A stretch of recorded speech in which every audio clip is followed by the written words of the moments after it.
Hello and welcome to another Wolftime gaming video. Today I'm moving back to Star Wars Legion and we're going to be painting some Imperial Deathtroopers that I've finally got my hands on. I first saw these in Rogue One and I've also seen them more recently in the Mandalorian. Absolutely fantastic looking troops, very different from your standard sort of stormtrooper, and I've been really excited to get these on the table.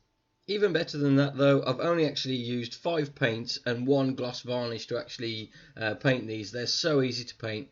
Before we get started on that though, as usual, let's get that kettle on.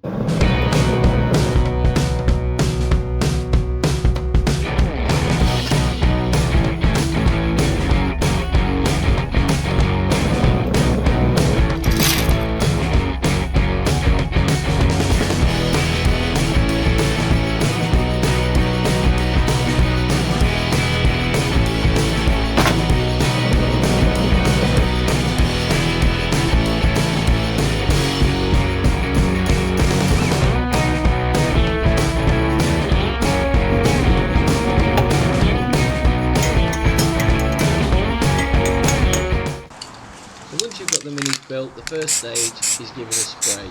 Now I'm using Games Workshop's grey sear to actually spray these shore troopers that you can actually see.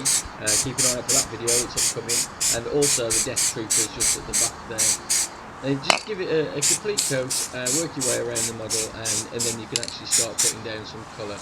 But that's the actual models all sprayed now, and you can see they've got a complete coating of this grey sear. It's a fantastic spray, and it really helps with using the contrast paints, which we're going to be doing today.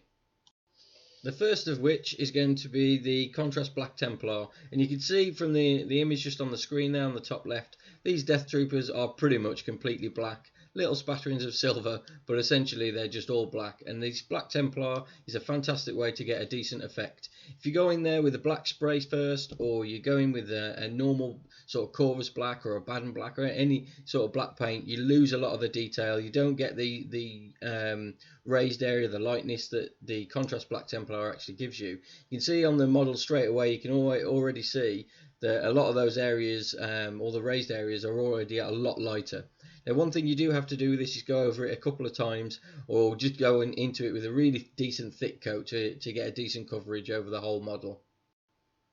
The second thing I did with these models is paint the eyes. Now that's done with Warboss green, which is just a layer paint from Citadel Miniatures, and all I've done is picked out an insane detail brush from my Armour painter brushes, and I've just touched the one end of the eye and just pull it across. Don't try and blob it on there because you'll end up getting it onto the black, and that's not what we want to do. All we want to do is draw essentially a green line across each eye, and then you've got the desired effect from that essentially. And the second part I'm going to paint is the bottom of the helmet. They've got 2 sort of lights just at the bottom which are really bright green, a lot brighter than the lenses of the actual helmet. So in this instance I've used Moot green, which is another Games Workshop layer paint, and it's a really nice bright green paint and really stands out from the rest of the armour.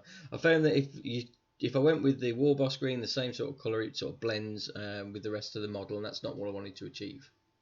The next part is the silver bits. Now on his left arm he's got some silver areas, and the belt buckle, which are really bright silver in comparison to the rest. I've also painted, there's a few details on the back just to give it a little bit of interest, just like on his power pack to the armour, and just the end of the rifle. If you have a look at any of the images of the Deathtroopers on screen, they've all got like a burnished silver on the end of the rifle. And then what I've then done is swapped it out and got my dry brush and just picked out some of the raised details along the weapon and along the pistol holstered on his right hand side as well. Some of these miniatures also have grenades, so I've done exactly the same thing with the grenades and just touched a few of the little areas just to highlight a little bit of silver.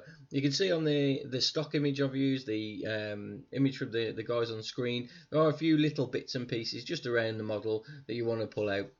The next part is to actually get that shine that you can see on any of the armour pieces that you see on screen, and to do that I've just used gloss varnish.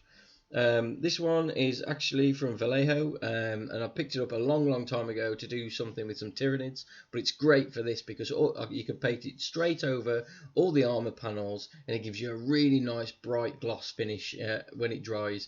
As you can see, when it first goes on, you've got that white sort of effect. Don't worry about that, that dries really quickly and it disappears, and you get that shine in comparison to like the cloth areas of the black.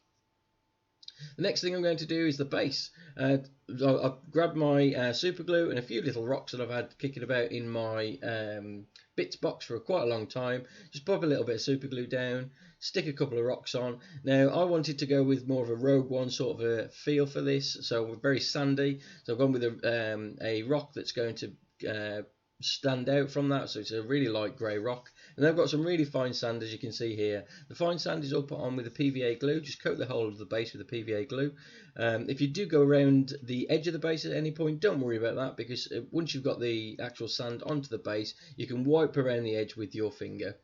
All you do is dip it in, get the little bit of sand on there, tap it off, and you've essentially got your base material there, and it's done. One thing I would recommend is going around just knocking off any of the sand off the feet, just so it doesn't look like the feet are buried underneath the sand if you do get any on there. And maybe add a tuft or two as well, which is what I'm doing here. Got very light sort of green tufts, sort of on the verge of dying grass sort of thing there. I've just stuck on each of the bases there as well. And the final stage with these minis is actually painting the actual base itself. And all I've done is grab my Corvus black, which is Citadel black paint. You can use the contrast black Templar, but you'd probably end up having to give it loads and loads of coats if you wanted to get this black finish. But what this does is frame the miniature perfectly. So it makes the base and the model stand out from the battlefield or your kitchen table or whatever you're playing your games on, and really makes it look effective. You just go around the base there, probably do it a couple of coats just so you've got a decent finish, and there you have it. Models are complete, and I think these look absolutely fantastic. I love the sculpts, and I'm really pleased that I finally got my hands on these from Fantasy Flight Games. They have been holding them off on me for quite some time, and I'm glad I finally got my hands on them to get some actual games in. Can't wait to get them on the tabletop. Let me know what you think down below. Make sure you like the video as well, and subscribe to see any future videos. You've already seen a little sneak peek of the Shore Troopers that's coming up soon, and I will be painting lots more with the in the Star Wars Legion universe as well. I've already got loads of videos that you can go back to and have a look from the older Star Wars Legion stuff. Go and check those out. They're really good. Really easy paint schemes throughout. But otherwise, I'll see you in the next one.